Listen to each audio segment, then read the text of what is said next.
Good morning, neighbor. Morning. I'm not tempted to sing, so you're lucky. It's so nice to be here. It's such a beautiful place, such a nice place to share the depressing things I'm going to talk about.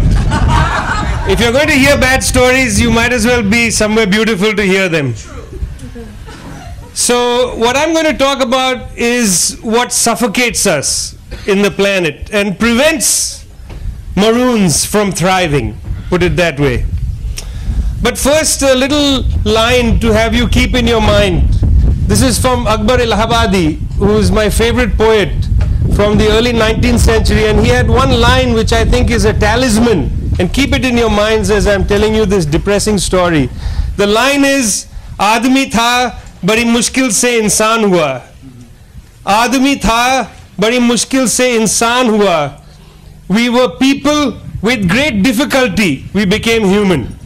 We were people, we were born people, with great difficulty, we became human." So keep that in mind. That's my thought as I tell you this very depressing story. I mean, the temptation for us in our world is to believe that we have power and we have the ability to do whatever we want with our lives, with our societies, our communities, our countries. That is generally our ability to survive in the world, the feeling that we have power, we have ability. In fact, we might even have the best ideas, but what we don't have is authority. We don't have the power to get ourselves off from under the suffocation of the entity that I'm going to describe to you. From about the 1920s to the 1970s, there was a serious push from the countries of the South to create an agenda, to produce an agenda for real freedom, genuine freedom. It's that agenda which I think of as the Third World Project. That project begins in Brussels in 1928 at the League Against Imperialism meeting. That project ends in the 1970s. And I'm going to start my story with the ending of that project. That project is familiar to you. When you get off the airplane in Port of Spain and drive toward the city, you pass the Captain Cipriani Labor College and Cooperative College. You come up to the Uriah Butler Highway. These are all, now I suppose for you, names for most people of a history of attempting to claim space in the world. So that history from the 1920s to the 1970s is familiar. It's the next history that's not so familiar. In 1973, the countries of the Global South came to the United Nations and brought with them a resolution called the New International Economic Order. They wanted to restructure the world economy and the politics of the world economy along different lines. And in fact, very many important intellectuals of the New International Economic Order project were from the Caribbean and from South America. From South America, the most famous is now a forgotten economist by the name of Raul Prebisch. People don't speak of Prebisch in economics departments anymore. They speak of Milton Friedman, they speak of Adam Smith, but it's really a caricature of Adam Smith. Nobody speaks of Raul Prebisch. Nobody speaks of those Caribbean economists that produced people like Norman Girwan, who teaches, I guess, at UE still, yes. So in 1973, they brought the New International Economic Order resolution, and it passed the General Assembly with a very large majority. They wanted to create an economy where ordinary people could sell to each other, where big multinationals didn't stifle the imagination of people. They wanted to create an economy where media entities were not for profit and therefore selling us a dream of how we should live instead of allowing us the autonomy to create our own dreams of how we want to live. They wanted to capture finance and not allow finance to drive the agenda of world affairs, so that things like housing might be considered a utility. Housing should be a right for people and not something that you have to take a mortgage out not only through your entire life but sometimes the life of your children. They wanted to capture finance, they wanted to capture economic activity, and they wanted to capture the way the media functioned. That was the project. In 1974, in the library of the White House. The library group met. The finance ministers of France, Canada, Italy, and the United States. They would soon add Germany and Japan and Great Britain. And they had their first summit in Rambouillet in 1975. Rambouillet is a town in France. That was where they created the G7, the group of seven, in 1975. The agenda of the G7 countries was to smash the project of the Global South. They were terrified by the power of oil wielded by the Global South, mainly not only the Arab countries, but of course Venezuela, and certainly Trinidad was a part of that. They wanted to smash the oil weapon, and they wanted to break the dynamic of the new international economic order.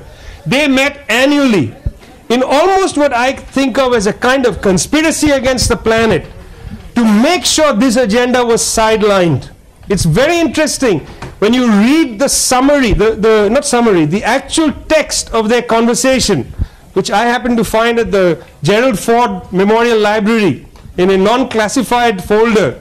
But the folder is very interesting because it has the summary of discussion at the first meeting in Rambouillet of the G7.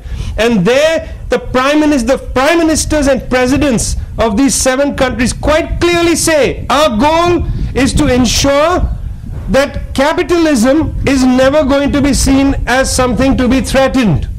We are going to make sure that big firms are going to benefit, and this is where it gets very interesting in the text.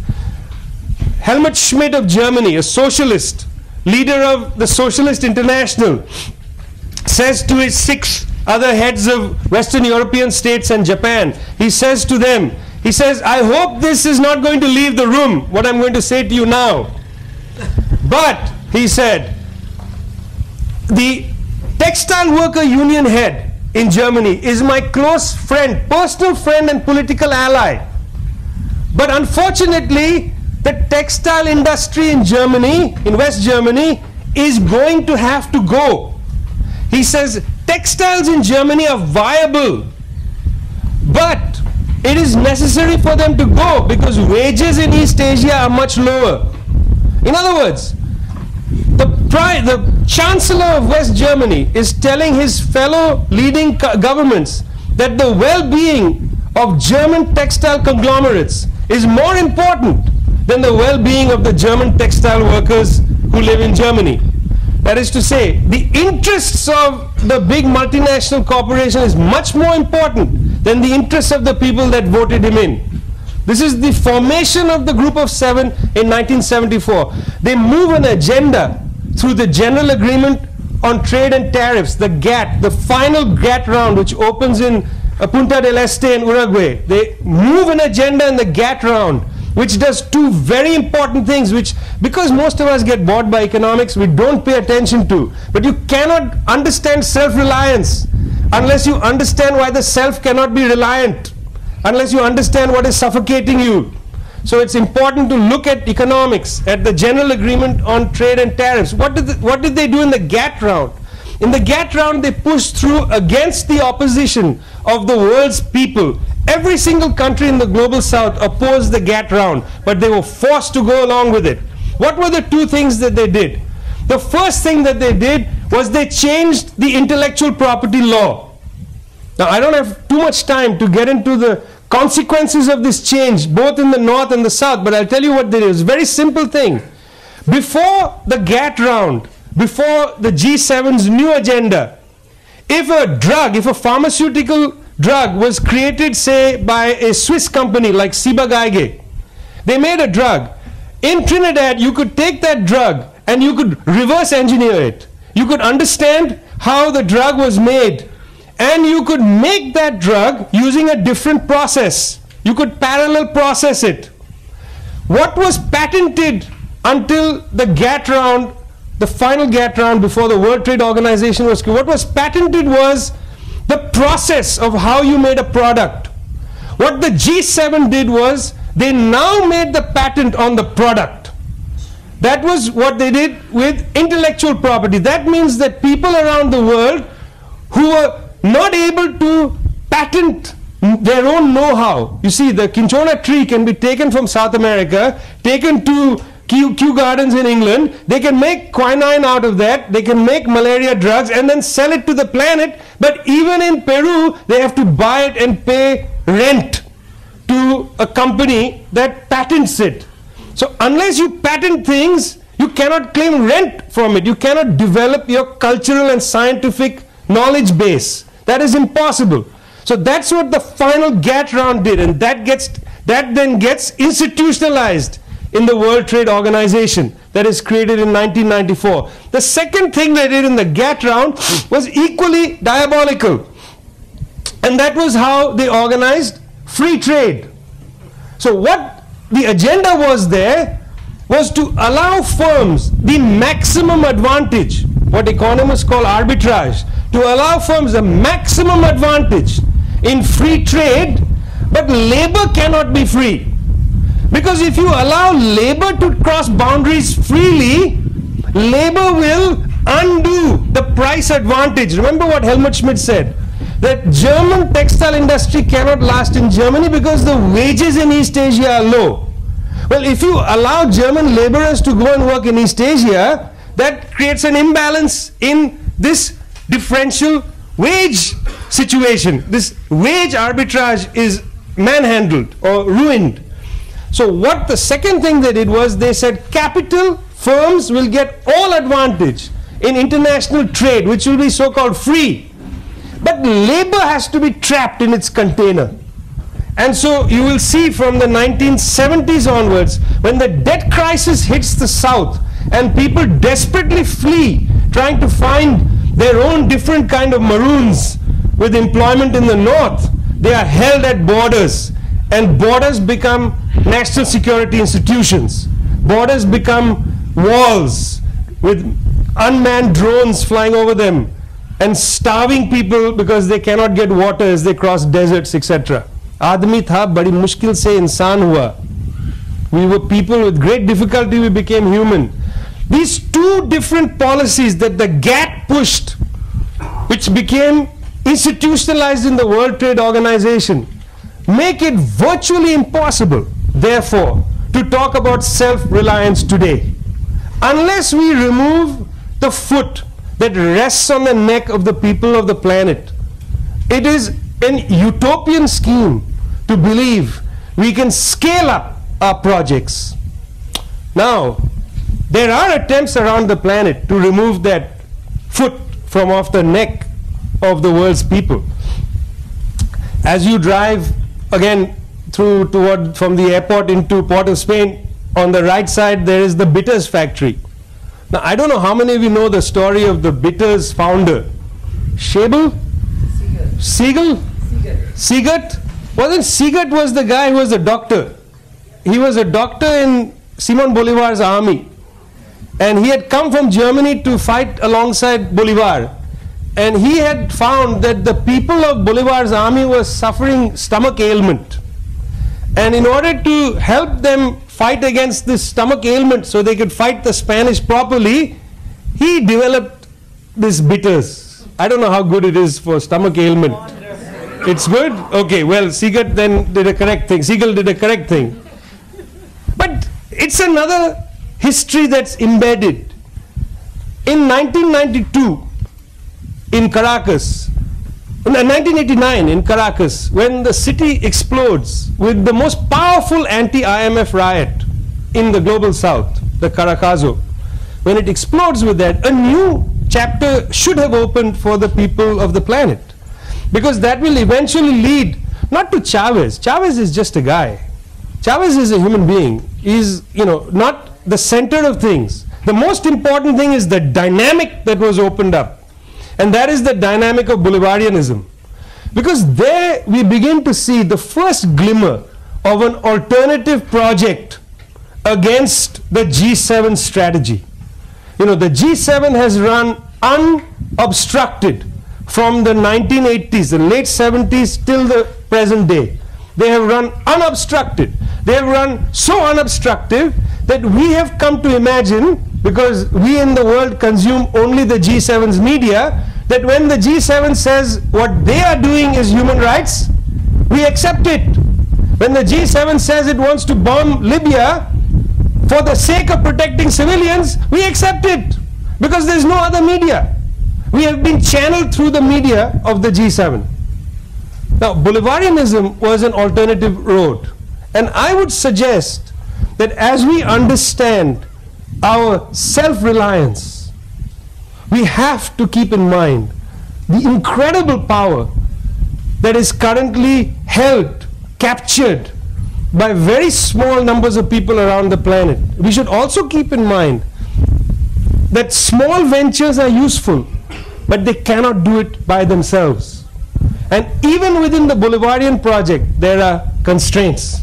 So that, for instance, when in Bolivia, a remarkable country, there is an attempt to scale up some of their industries, including their use of, for instance, if anybody of you have been to Bolivia, coca is used in toothpaste, it's used in everything. It's a little like bitters, I suppose. It can be used for everything. But because of the United States, they cannot export it to most countries in South America. The foot is on the neck. Until we recognize that, Maroonage is an illusion. It is utopian. So let us not live in utopias. Aadami tha, badi mushkil se insaan hua. Thank you so much.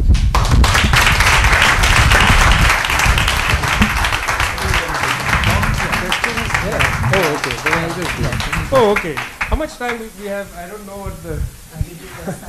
Okay, fine. Let's have a discussion. Be happy. Sorry. Yeah, please. I am glad you brought up that issue in terms of the foot on the neck, because over the past 3 days, a lot of yes. I was saying that I'm glad you brought up the idea of the foot on the neck, because okay. Over the past yes. Over the past 3 days, a lot of ideas have been thrown out in terms of alternative export, import, trade balance and sovereignty.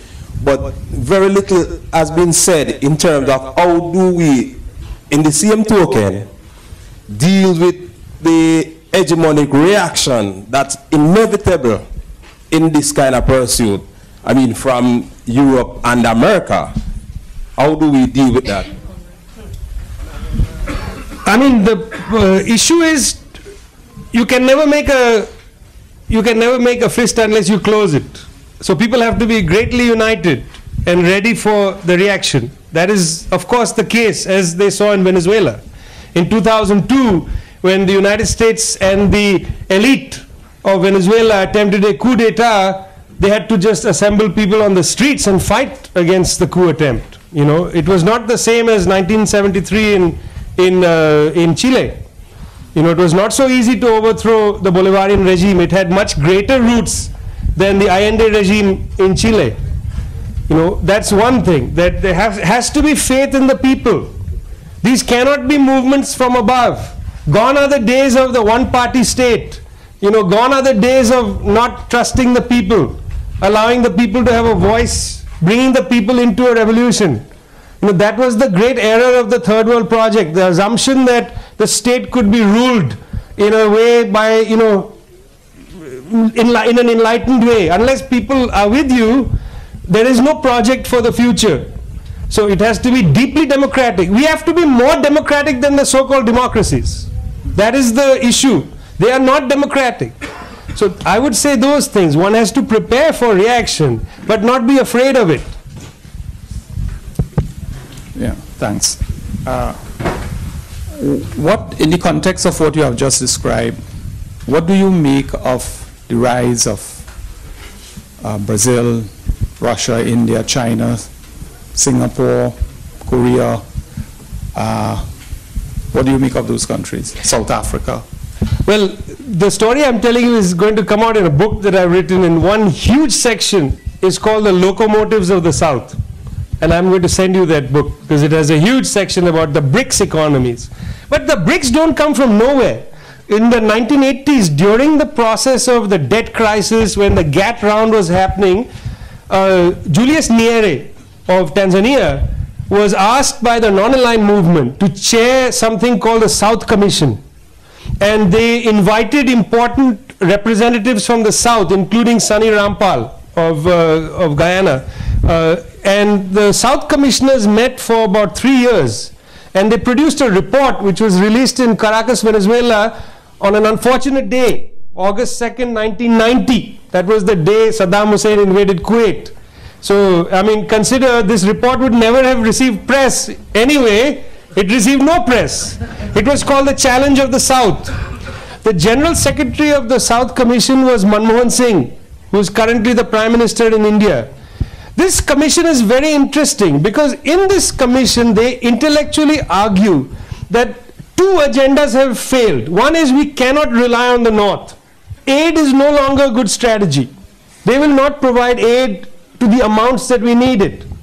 Secondly, we cannot at this point rely on all 180 of us building together. It is not working. So the third strategy which they devised was the locomotive strategy. Some countries in the South should be untethered, allowed to grow, and will pull the rest of the South along. So the next non-aligned meeting, they created the group of 15. There were 15 countries, and Nigeria, you didn't mention, but Nigeria, South Africa, not South Africa, Nigeria, South Africa was not yet available, as it were, for the project of the South. When it becomes available, it joins. But these countries were freed up. They then envelop themselves in a growth strategy which mimics the North, a neoliberal strategy. They will also grow not through building the capacity of the people, but by selling public land, by allowing big firms to come in. Their theory was that we cannot beg the North for technology transfer. There will be no government-to-government technology transfer, as the Iranians have discovered. There will only be technology transfer if you allow multinational firms to enter. That was their theory. And you insist that the firms transfer the technology to local firms. That's what the Chinese did. Big multinational firms would show up with their technology, the Chinese would watch what they were doing and copy it. And the Chinese have been ruthless in insisting that the intellectual property regime is biased. You see, that's how the Chinese were able to grow. They said, forget this intellectual property. The rest of us are paying rent to the North. But the Chinese said, we are not interested. So the Chinese started growing at 10, 11%. Now, when the financial crisis happened, what did the North say? The North said, the South countries, the BRICS countries, they must not be locomotives of the South. They must be locomotives of the North. They said, we welcome you into the now G20. We want India, China, and Brazil to give money to the IMF. Hello. When India was broke in 1990, 15 tons of gold had to be physically shipped to England so that India could get a bridge loan. India could not get a bridge loan on its say-so. They had to physically move gold. Today, nobody says to the United States, let's see some of Fort Knox. Let's just open the door to see if it's there. It's too big. The door is too hard to open. It hasn't been opened in a long time. So that's how I think the BRICS emerge. And now there is a serious issue. What is China's agenda? What is China doing? When China comes to Port of Spain and builds buildings, what is the agenda? Is China identical to Western imperialism? Personally, I don't think so. Is China liberation? I don't think so. China is neither Western imperialism nor is China liberation. China is an interesting opportunity for the world. If you don't look at it as an opportunity, you will not see the future. Now you'll ask me what opportunity. What I will not ask you. But that would be the next. Well, so we'll ask it. Maybe not. Okay, good morning. I'm going to pick you up on that point about media right here. Yes. Okay, what we need to know about the media is that ownership control has a lot to say with the content that comes through. And in addition, those who finance the media also have some say in what's happening. But the role of the media is to be watchdogs of society. This is like the most important role, and this is what we try to grasp when we're learning about media communication and so forth. With this whole economic debate in the G7 countries and so forth, you alluded to the point that the media were controlled by G7. True, but now in today's world, what we see, we have new media, we have social media, and you have a lot more people that are passing messages in the form of text, pictures, videos, audio, every single thing via cell phones, and they're using the internet also. I think it was in Egypt earlier this year? Last year, when Facebook was actually used, social media, so that we can know what's happening there. So what you can see is that even though media was in the total control of those who have power and money and so forth, they have high influences, what you see now is that the common man is becoming more able to transmit and to broadcast to the world what's happening. In addition, I know that there are some projects that are happening, especially in India. For example, there's a group called Vijay Volunteers, office in US, India, Brazil. What they do is to empower people. They go into communities and train people how to use media. So what we have now, participatory media. So it's not just those of us who have studied media know how to use it. You train someone how to use it. And I think one of my students here works in something called youth media, where they go into Guyana, they teach people how to use the video camera and broadcast their stories. So the media, even though it was used in the past to push the agenda of the G7 countries, now it's being used by almost anyone who has access to it to broadcast what they're doing. So the media had a certain control, but now what we need to do and what we need to continue doing, actually, because I've seen this, is to continue using the media to broadcast what's happening. Because this is application being done here. We've been talking the past couple of days. What should be done? What should we do? Yeah. What is happening now is that we're actually using it, so we need to continue applying it. Yeah, I mean, I agree with you a little bit. I'll go halfway with you. I think the media, this morning, just as it, because I consume newspapers ridiculously, and also because I understand newspapers are anachronistic, so I want to see, are they a mirror of society? So I read your two, I think, major newspapers, and my general sense is that if I was to extrapolate from the Express and the Guardian, if I was to extrapolate what is the media for, I would say it's to sell you things. That seemed to me the basic analysis of what the media is for. So one could say that newspapers are anachronistic, that let's turn to the new media, fair enough. I mean, the problem for the South is that the digital divide is enormous, and the access to internet is minimal. And even cell phone use, I agree that in some countries they've leapfrogged the landline. So rather than landline now, there are cell phones.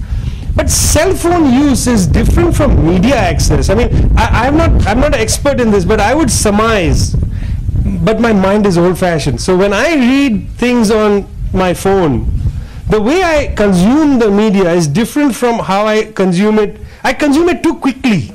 So Twitter, for instance, gives me just snapshots. I'm not able to get an analysis. Now, it can lead you to an analysis. That means there has to be some place it's leading you to. Typically, that place it leads you to is the so-called old media. And those continue to engage a debate in very narrow parameters. I agree that the new media is an enormous opportunity. But you know, in that way, so was the telephone, so was the telegraph. At every stage, these are opportunities. The issue is, who do we allow to control the debate? Who do we allow to set the agenda? Is there a way for us to take the agenda back? And if new media enables it, superb. You know, if participatory media enables, superb. These are very, very important experiments to attempt to take the narrative back. At the same time, I don't think none of us are naive enough to assume that participatory democracy is able to today drive a narrative. The narrative is driven by that abysmal thing that I don't know how they are allowed to call it news on television. You know, I mean, that drives an enormous part of the narrative. And until we are driving the narrative, I think we are on the back foot. The question is, will these work in a mass scale? So experiments are important. I mean, that's how things like Bolivarianism grew. It came out of many experiments. It didn't come out of whole cloth. And still going. Yeah, I'm not so sure I agree with you about you have to move the foot from the neck before we could do too much. I mean, the whole point of being Maroon is to be able to maneuver with the foot on the neck. I mean, nobody wants to leave the foot there, obviously. But it seems to me that the history of Maroon is, I mean, the Maroons didn't wait until the plantation system collapsed to act. I think the critical thing is that the Maroons have to be a Maroon community, as you suggested. The individual Maroon is not going to get anywhere. Correct. And if we want to mainstream the Maroon, what we need to be talking about is how are Maroons going to get together, and what are the support things? The banks, I say that because I see my friend here. The research units, you know, we had a unit here called Brewery. So if you're doing local ice cream, how is Papua going to react? You know, when you're making anything and so on. It's much easier to import the powder, so-called strawberry, and mix it and so on. It'll never go bad. You won't ever have a problem. You know, so to me, the Maroon thing is we cannot wait for that foot to move. We have to have wiggle room. And of course, the major enterprise is to get rid of the foot. But the question is, how do we survive? And how do we gain the power to eventually move the foot? I agree with you. And also, how are you preparing yourself for the eventuality when the foot leaves? Because when the foot leaves, you have no more access to strawberry powder. So, I mean, I agree with you. Maybe my emphasis was too strong, but that's my nature.